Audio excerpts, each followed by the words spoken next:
Hey, welcome to the channel. I'm Lee, and in this video I'll be taking you through 10 top terrain tips to make your tabletop skirmish games more fun.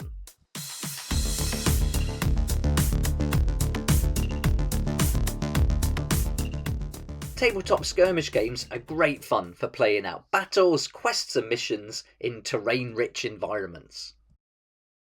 Terrain is one of my favourite parts of the hobby, and I love getting a new piece of terrain and then thinking up different missions and quests that I can play with it. So I thought it'd be cool to look at 10 top terrain tips to make your skirmish games better. So let's begin the list at number 10. But before we get started, I would like to say a huge thank you to today's sponsor, Dungeons & Lasers Encounters by Archon Studio. Their new campaign starts on the 14th of June on the GameFound platform and it ends on the 28th of June, so you've only got 2 weeks to get in on the action. The encounters give you complete outdoor terrain scenery for your RPG and skirmish games. There are many pledge levels and you can choose from Elven Woods, Swamps of Doom, Land of Giants, Creatures Pack, and you can find extra neoprene gaming mats in the add-ons section. Each starter pledge and higher will receive a 19cm tall Tarask model and you'll get one per pledge. The starter pledge is €99, giving you 2 encounter sets, and the adventurer's pledge is €149. You'll get 4 encounter sets, both will give you the stretch goals and Tarask model. Click the link in the description below to visit the website and see all the info, then just hit the follow button to join the party, and each follower who then orders a €99+ pledge will receive another awesome bonus, an 80mm Leshy miniature. So thanks again to Dungeons & Lasers Encounters by Archon Games for being today's sponsor. Okay, let's get started with our top 10 tips, and the first one is to vary the height of your terrain.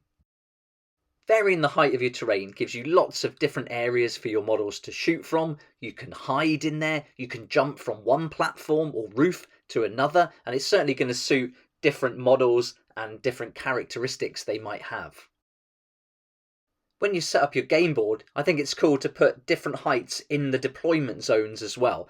This is good if you've got models like snipers or rocket launchers, but it's also going to make you think about where to put your more vulnerable models, if maybe you want to hide them, don't want to put them out in the open too much. So it presents lots of choices and challenges right from the get-go. Tip number 9 is to use lots of terrain, really pack the battlefield with that terrain. I've read a few articles in the past that say it's good to have at least 2/3 of the board filled with terrain, and so that's a good rule to go with. But also think of your battlefield as a 3D space, not just a map that you need to fill. So make that terrain go up higher as well. Like we talked about previously, that height's really important, but having lots of terrain is really going to give you lots of areas to have little battles within that battlefield, and it's going to encourage you to seek out little paths, maybe take shortcuts, use lots of cover. So there's loads of benefits from having that terrain, and it's fun to use all of your toys too. Tip number 8 is to put vantage points on your battlefield. Now these don't necessarily have to be high, although they are going to be most of the time above the battlefield. But you can also place little spots for your models to stand where they can see large areas of the battlefield that aren't obscured by big pieces of terrain. So that's going to make your opponent and you think twice about darting across those open spaces, because if they put a sniper at the top of them covering that blank area of the board, then they could easily get a few shots off and you could easily take some damage. Tip number 7 is closely linked to the vantage point, and that's to put up firing lanes or firing corridors on the battlefield.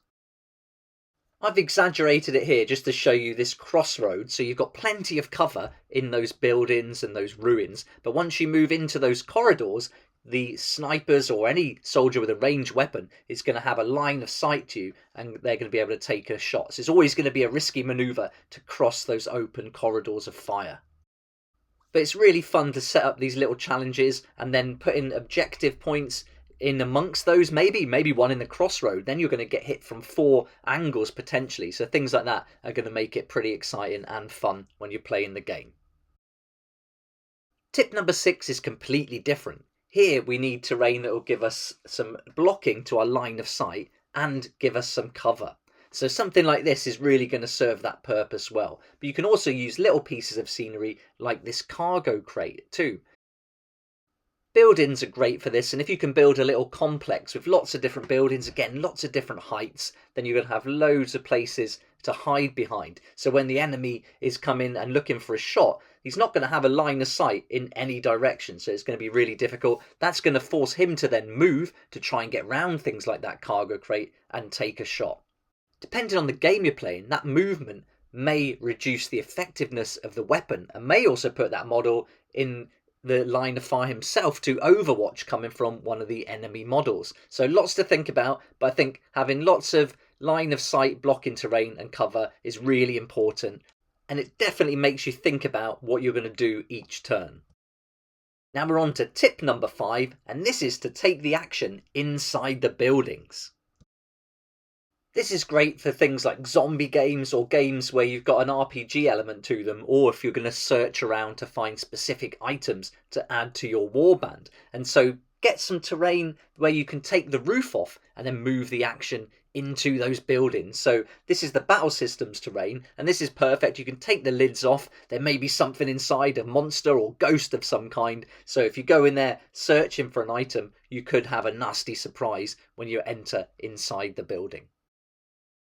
Now on to tip number 4, we're going to build on that idea of searching, and this is to use interactive elements in your game.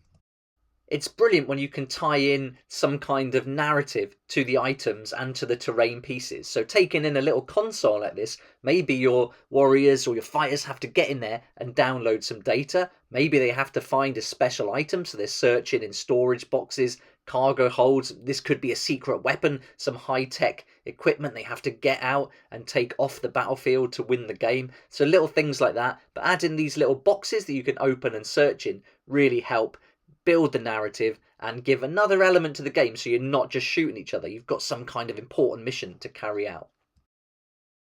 And now we're on to tip number 3, and this is to buy painted terrain. If you don't like the idea of painting lots of terrain, or you want to save a bit of time, then buying some of these MDF sets like this one from War Cradle Scenics is a really good idea. It takes a little while to build, but once it is built, it's all painted and ready to play right away. And it's great fun for different narrative games, super detail. And so if you're playing a zombie game, this kind of terrain is going to fit in really well. You can also get resin terrain like this set from Game Mat EU, and I featured this on the channel a few times already as well. And this is painted all up. You don't even have to build it. It's all assembled and painted. So that's really easy when you want to get started playing a game nice and quick. Of course, it does cost a little bit more than building yourself, but well worth it. You've also got the option with the thick card terrain, and I featured battle systems loads on the channel, so you can see this fantasy village in detail in some other videos I've done. So these are really great. These are quite quick to build, and once they're done, they've got this nice detail on there, and you can build them in lots of different ways as well. And that'll give you lots of different options, so all your battles never have to be the same. Now we're down to tip number 2, and that is to build your own terrain. And this is awesome fun. You can make so many different things from cardboard, foam, tins, just old junk you've got lying around the house. So you've got loads of options. If you want to spend a bit of time, you can take some foam and make some little hills like this, or you can make some desert terrain like I've done here, stacking them up and building arches. You can even just take cardboard and build some houses. You don't even have to paint it if you don't want to. I've used some old packaging material here to make some little platforms to defend, and then some insulation foam to make some buildings to give some high vantage points on the battlefield. If you fancy a challenge, you could take an old electrical item like I did here. I took an old Hoover and turned it into a generator and comms tower. And if you really can't be bothered, take a tin of beans, tear off the wrapper, and you've got yourselves an industrial storage container to do battle around, and you can even get on top of it too. Now we're on to tip number 1, and this is to mix the game systems. So you don't have to use one type of terrain for one game. You can mix it up, and you can take terrain from a game like Warcry, and then you can combine that maybe with some hills you've made yourself. Take a gate again from Warcry and then pop that in there and make a little entrance to some kind of cave or dungeon, and then combine that with some of the pre-made terrain, so you've got a little spooky hut outside the cave. So you've got lots of options to take all these different things you've got, pile them all together and create stories around them. That's why I was happy to take Dungeons and Lasers Encounters as a sponsor for this video, because I think it really fits in with the style of play that I use for my tabletop skirmish games. And I'll be using this Elven Wood set here on the channel in some battle reports, so you're going to see it in action really soon. That's my top 10 terrain tips to make your tabletop skirmish games more fun. I'd love to know what you think about these. Have I left anything out? Is there something you think should have made the top 10? Let me know in the comments section below. But for now, thanks so much for watching. Please like if you like it, subscribe for more videos like this, and don't forget to hit the notification bell to join me next time on Tabletop Skirmish Games. I'd like to say a huge thank you to my Patreon supporters who make these daily videos possible, and if you're interested in joining the community, it'd be awesome to see you there, and I'll put a link for that in the description down below.